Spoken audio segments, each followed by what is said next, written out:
Sima enzanga elamu na bino banso bozuli baku ya kolanda émission na biso sous les baobas. Émission na biso sous les baobas ndenge totalisaka bino émission na biso sous les baobas ezali po ya kolengele mabele na biso. Émission na biso sous les baobas tozali ndenge nini environnement na biso esengeli ezala peto. Environnement na biso esengeli to ezala assaini, donc to bongisa yango malamu malamu. Bongo soki batu bazali esika batu ya peto, batu ya mayele, batu ya bwanya bazali esengeli na biso toluka bopeto esika tozali. Mbala mingi kisasa tozomona na ba terrasse na biso bazobwaka milangi bafulu ezo utana ndaka bakonzi te, ezo utaka kaka na biso population. Bongo tokosala ndenge nini po to assainir ville ya kisasa oyo? Nini esengeli koya? Nani akopesa maboko po to assainir ville ya kisasa? Talatina na mokolo ya lelo na émission na biso sous les baobas lelo tozolobela assainissement na ville ya kisasa. Banani baye na loboko ya malamu, banani baye malamu pote batindika assainissement balengele nde babaka mampinga maye bazali kolengele maye matali assainissement ville ya kisasa. Bongo tokobeta lisolo na biso na lisanga oyo nde na lopoto babengi yango structure oyo tobengi BSP, na molai babengi yango brigade spéciale pour la protection de l'environnement et le bien social et le bien-être social. Tokolobela lisusu tolobi lelo tokolobela likambo etali lisanga oyo to structure babengi oyo brigade spéciale pour la protection de l'environnement et le bien-être social na ville ya Kisasa. Bongo lisanga yango ekambami na nani? Ekambami na mama oyo tobengi Mimi Bikela Mundele oyo azali elombe mwasi tango atelemi ya solo bipai ya leka leka abongisa awa ye na ville ya Kisasa na likambo etali ndenge nini ya kolengele misala batu bazali kosala ya assainissement ya bopetoli ville ya Kisasa. Bongo spécial mama oyo nga nazobenge mama spécial aye kopesa maboko na ville ya Kisasa. Bongo likanisi wana euti wapi? Euti na numéro 1 ya ville ya Kisasa oyo tobengi le gouverneur Daniel Bumba Lubaki. Azmonaki makanisi atali pe ba mikili ya poto brigade oyo ezalaka et travaillaka na municipal pour te soutenir ville na assainissement na maitali ndenge nini ya kotala esika nini mambeba ezali bango bongo bakata mukanda pote mutu afuta lomani. Bongo talatina brigade na biso oyo tobengi BSP ya mukuse ezali kosalema. Bongo lisolo yango nakobetaka na kolobaka kokendaka mulai mulai te tozana lisolo oyo ndenge BSP basanganaki na Regedec pote batala mabongisi nini bakoki kosala pote bapetola lokola babandi nanu commune pilote baponela commune ya Gombe bapetola misala yango bazwa ndenge nini bakoki kosala tokozwa yango bilili. Bongo tozonga sima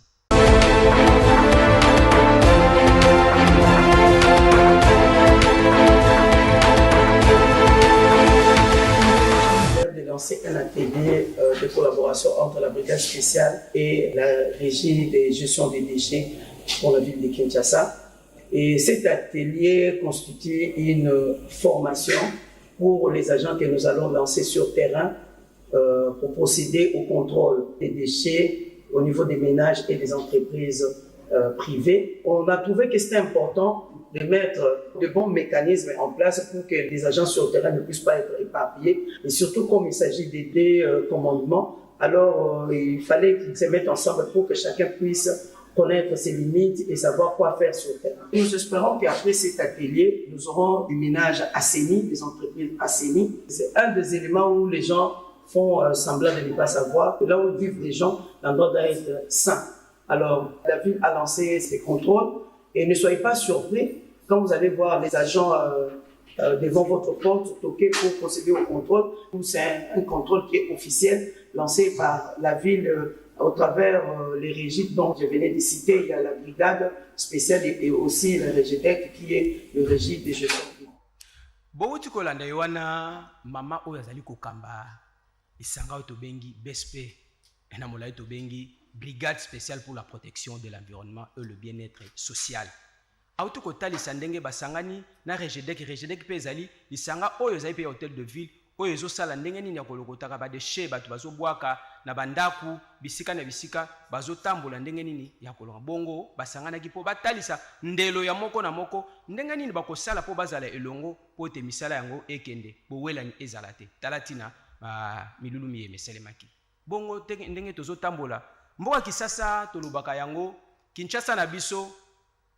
esengeli na biso totambola sembo totika biyoka yoka totika bilubalu eloko monite eloko esalemi te po ozalaki te otelemi na etando ike ozwi telefone na yo bandi kosala bilili obandi koloba bilobaloba oyo elongo bani te bandeko brigade oyo ndenge bandi misala ezosala bato oyo bakumbaka bamoto tobengi bawewa tant tobengi tant tozoloba brigade spéciale pour la protection de l'environnement et le bien-être social ezotala likambo bandeko oyo ndenge botelemi na nzela bozosala kaka baninga nde balekeza te parking esika batiaki bino bobdevie boke place mosusu brigade oyo ezotambola mpona kotala bainfraction esika ezali mpo ezongisa bino na nzela bandeko wewa soki otali na kitambo magasin misala bazosala ya mabe kotelema mabe makasi bongo brigade oyo mpe ezotala lisusu bawenze oyo etelemaka na nzela bamarché pirate poussière ya mituka epai bato bazoleka moto abwaki crashe epai me bango batie biloko na bango wana ezokwela babosoto wana nyonso nsima bato balia lobi babeli bokono bolobi leta aza mabe ndenge ntango bazotelema bazolongola bato wana balongola banzela bakota esika esengeli bamisusu balobi te badongolo miso balobi te basali mampinga na bango oyo bawuti na ngambo boye bolanda bongo elombe mama Mimi Bikela ndenge atalisi lisusu likambo oyo ya bato bazali koloba bilobaloba arecadre bango totala bongo tozonga nsima.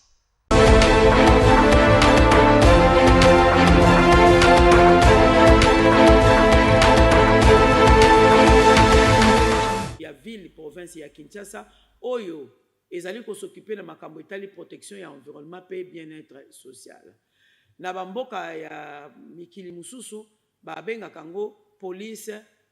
municipale. Ezali bongo police ezali ko appuyer ba action ya ville na to ya ba maire ya ba ville mususu. Brigade oyo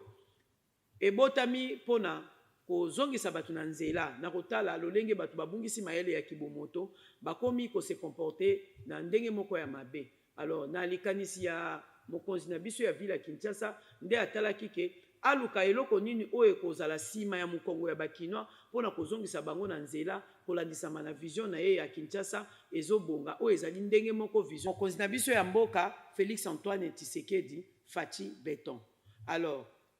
brigade wana ezali na ba mission ya kotala makambo etali batu oyo bazali ko récupérer ko lokota ba emprise ya l'état ko kene ko mivandisa na bisika oyo pesa meli bango te ko kende ko tonga bandako na bisika oyo bazweli nango mukanda te to pe ko kende ko créer ba ko créer ba wenze na bisika oyo esengeli te kozanga kotosa mibeko ya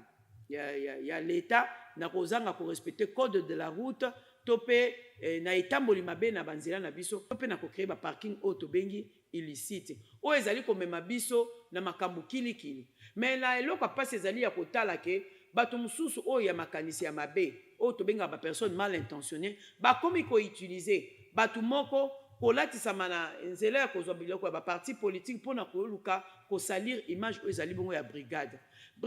ezali na couleur te brigade ezali milice te brigade ezali na parti politique te brigade ezali ko sala musala ya ville ko soutenir ba action ya gouverneur pe ko tambola selon posa ya gouverneur na biso ya ville ya Kinshasa. Brigade ezali ko dépendre na gouverneur de la ville de Kinshasa o ezali bongo ko répondre na ba besoin ya ba ministère o ezali bongo na kati ya ville de Kinshasa ko soutenir bango ko tala lokola ko soutenir ministère ya environnement provincial ko tala lokola ko soutenir ministère ya transport ko soutenir ministère ya infrastructure ko soutenir ministère ya santé parce que brigade ezali ko intervenir na hygiène publique na tranquillité publique na protection et environnement ezali bongo ba domaine o ezali ko kutana na ba ministère nyonso to ezali na exécutif na biso provincial brigade na kati ya ba mission na ye asengami ko benga mutu nyonso to o ya buki mibeko o etalisami ko landa na ba domaine d'intervention ko sambisa ye pe ko futsa ye ba amende wana ekoleka na voie ya ba banque na biso ekofuta ma parce que tozali ko luka misale salema na traçabilité pona ko boya maboko banque o to benga maboko banque parce que ezali lolenge ya ko enrichir ba poche ya bato. Alors pona ko kima ko enrichir ba poche ya bato tolobi mutu soko sali mbeba ba ko katela yo papier wana okene ko futa na banque po memi bordeo na yo na retour pour na ko récupérer eloko ezali bongo de droit et pas na yo. Mutu abunga te ke mutu nyonso tu na kati ya ville ya Kinshasa aza na droit ya respect ya mibeko pe ba respecter o ezali bongo ba droit na ina kati ya ngoma ville ya Kinshasa. Alors tozali ko senga na bato oyo bazali ko batama pona ko utiliser bato moko pona ko bebisa image ya brigade na biso tozali ko bongisa plainte pona diffamation parce que okoki ko zo courage te o milatisa na elembo ya parti politique moko po ya kokoloba makambo o ezali ya solo te. Alors mutu azali sima na yo to pe yo mutu ba utiliser yeba ke obonga mapona ko samba liboso ya mibeko parce que na mikolo ya lelo mutu soko yebi ko utiliser réseaux sociaux te to pe ba voix ya média te okosambisa kolandisa mana mibeko o to bengi ya loi numérique parce que mutu nyonso to azali censé kobanga mibeko parce que mutu azali likolo ya mibeko azali te surtout que tozali na mboka oyo to bengi état de ndenga uti kotalisa biso musala penza oyo brigade spéciale pour la protection de l'environnement et le bien-être social musala esengeli sa na ville ya Kisasa pe atalisi biso ndenge na ndenge oyo bati misusu oyo bazali ko badongolo misu bazoka motema pasi ote balingi Kinshasa ebonga te slogan ya gouverneur ya ville ya Kinshasa lobaki Kinshasa ezobonga. Donc Kinshasa ko bonga nango esengeli loboko moko na moko na assainissement tozala na makambo etali ya fiscalité to soutenir ye pour que makambo ekende liboso. Bongo kolanda nyonso tozoloba makambo oyo bato bazoteka pembeni na nzela kola Zando na avenue Kasavubu ba mama bateka pembeni wana bazwa baterase bafinika bazipa yango bosoto etondi esika yewana lolenge ya koloba ezalite. Bongo brigade spéciale ekitaki po ya kolongola basalite wana nyonso kotumba kolongola ba mesa wana pe kotumba yango pote ba mama batika esika wana misala ezosalema esalama na ndenge esengeli pote mikolo ezali koya bafongola biso zana. Mais ceux qui bozali ko empêcher bisika ba esengeli basala musala bino boke boche ba mesa na bino botandi bato basala musala malamu ezalite talatina brigade spéciale ekendaki kolongola ba mama wana pote esika wana etikala kimia kobanda plateau tina Prince Kasavubu musala esalamaki tolanda bilili ndenge ye mama Mimi Bikela talisi pe population oyo ezalaki wana pe ereagisaki tolanda bongo tozonga sima.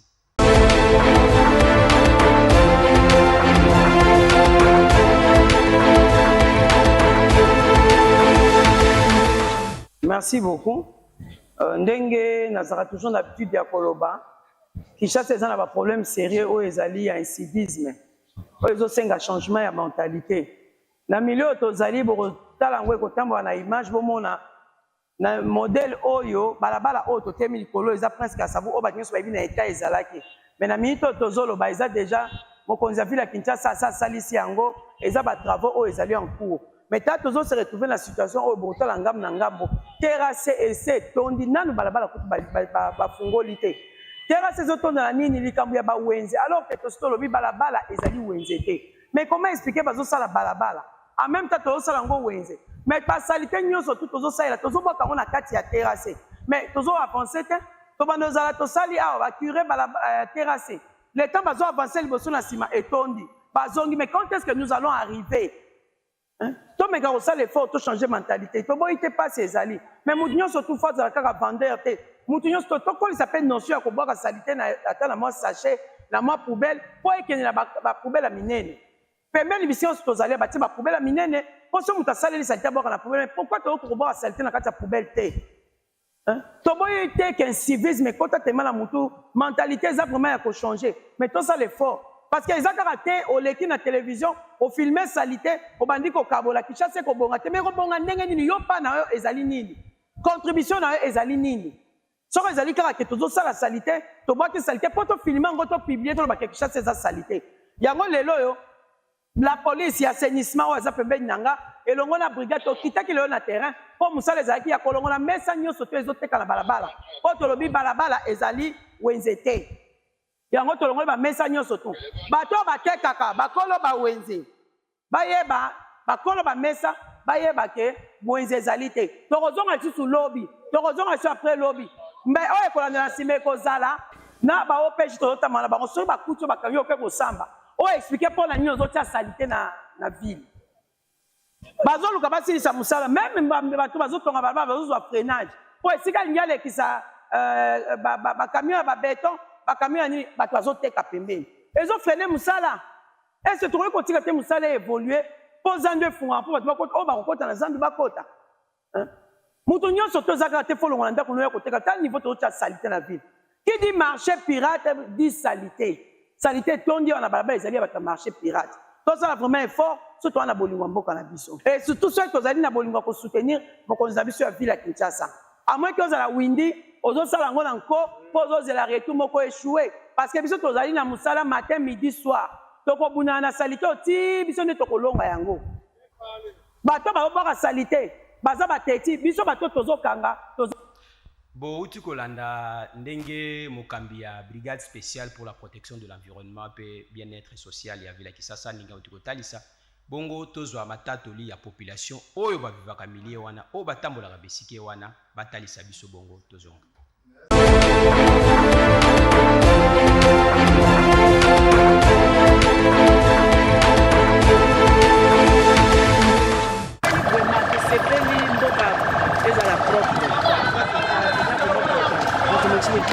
Zelo biso kuto bula kangeza mukeboe mais tomoni abo fongoli ko munene vraiment to sepeli makasi mais to ebika musabo bandaka bongo lobi kalelo dimanche lobi na tonga to mona bango baza boya félicité bokasa bo fongola to sepeli après na tongo bazongi sous plein mais ne bo sali bo félicitation na musala kitoko ba kongolais no to beti maboko delina mais ezala nde na rigueur bolandelaka yango surtout na bato bazoteka tande bakomisinzela tala na kati ya kati toyeba te ezelo eza monene bo na niveau nyonso eza otondi soma eye awa nyonso mai po mais rigueur na bino bosali mosala bien mais tomona nde rigueur bolandelaka yango bobandi bien malgré pasi mais la loi est dire mais c'est la loi mosali osalema mabe na mboka na biso ekontinue bome esila ekoma ntina suka te vraiment tosepeli mingimingi baitaga bakato wana parce eza baveni tokoyi te balaki mwero eza bien te okoma ntina suka miyidi bazoprofite buzobesala bamingi vraiment kata mwana sepeli mingi mais nasengi ekontinue nde ntina suka merci na ngalo bayabwa salaka bosale balia me basuka te fale basilisa ombe ya kosala kotika na nde tozoboya fale basala basilisa osalaka te komonaka nzela ekomoka monene efaleka mosala esila tomona kaka te esili makambo ya basali batiki nde tozoboya basilisa kaka basali nde nyonso elukwa po tomonaka eboma ya biso makambo bazosala basuka boye te bakontinue toujours na baplace nyonso esengi basala bongo soki basukisi boye bazosunga biso tomoi makambo toloba boye bamama bazolela meme nga mona telemia mpe toujours nazolela mais esengo na biso na bango bakomisa yango ntina na suka soki komi na suka eza bénéfice na biso bo uti kolanda témoignage ya population po tolobaka télévision ezali radio te la télévision oyo tozoloba yango tozomona population réagir etalisi mosala oyo esengeli esalema mabe to malamu ndenge population ezoréagir nayebi ke bandeko mosusu botekaka balobi bino bozala bandeko botekaka te mboka eza na pasi mboka boye kasi mboka eza na pasi esengeli babongisa esika yo ozali kosala luka obongisa kota na kati ya zando kota na kati ya wenze tika koteka na balabala ezali wenze te siloga mosusu oyo mokambi ya vila Kisasa atalisaki biso tika koteka na balabala kota na kati ya wenze eza pona intérêt na yo koteka na balabala lelo likame koyela yo mutu ekoyi kotuta yo ndeko wala ezalaki ndenge bandeko otu kotalisa bongo toyo kozwa moko ya le 30 juin otu koleka bandeko bamisusu batambolaki bameli bamai babwaki na nzela basali nyonso oyo nyonso basalaki lokola bosoto na nzela kasi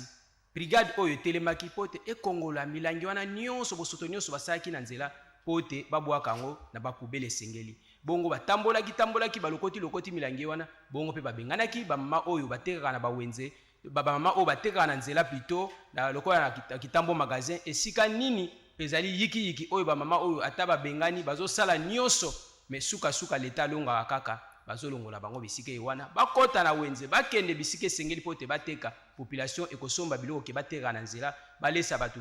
bamikolobi oyo esengeli te tolando bilili bongo tozonga nsima tosi koloma biso mwasi manzanga ale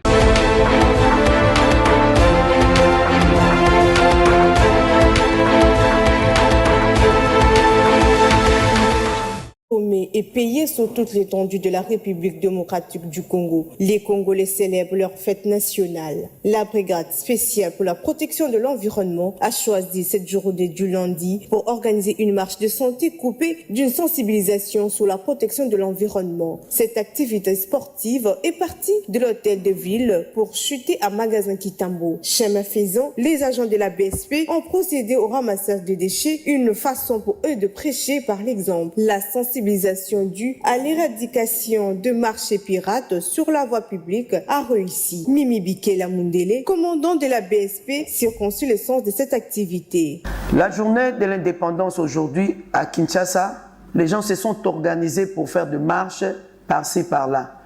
comme vous allez le constater. Mais ce que l'environnement a constaté à chaque groupe de marche, ils sont en train de prendre des bouteilles d'eau, de jus, ils sont en train de consommer. Mais le comble, c'est que tout en marchant, ils sont en train de jeter des bouteilles par-ci par-là, de papier, mouchoirs qu'ils utilisent tout au long de la rue. Alors nous, en tant qu'environnement, protecteurs de l'environnement, je vais dire, et nous sommes derrière ces marcheurs en train de ramasser le bouteille pour leur faire comprendre que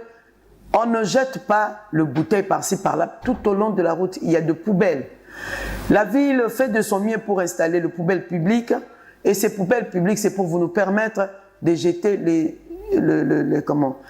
saleté, le déchet que nous utilisons tout au long de notre marche. La protection de l'environnement est une affaire de tous.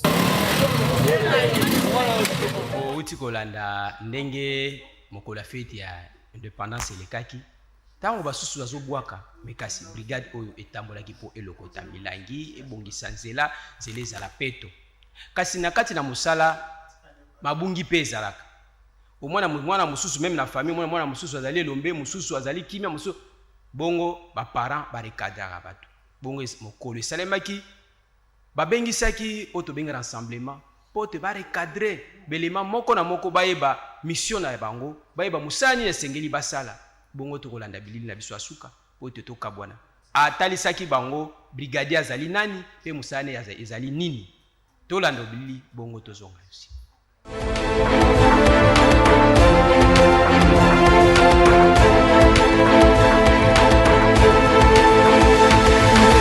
Les brigadiers ont répondu présents à l'appel de leur commandant chef de corps. L'événement soigneusement planifié a permis à Mimi Bikela Mundele d'exhorter des brigadiers à travailler non seulement pour des intérêts immédiats, mais aussi pour un avenir meilleur. Après la parade, une réunion de haut cadre du comité a été présidée par la commandante visant à évaluer les performances et à trouver des solutions pour améliorer la vie au sein de la brigade. Lors de son intervention, Mimi Bikela Mundele, accompagnée de ses adjoints, a précisé les objectifs de cette journée. Aujourd'hui, là, c'était une parade suivie d'une réunion de mise en point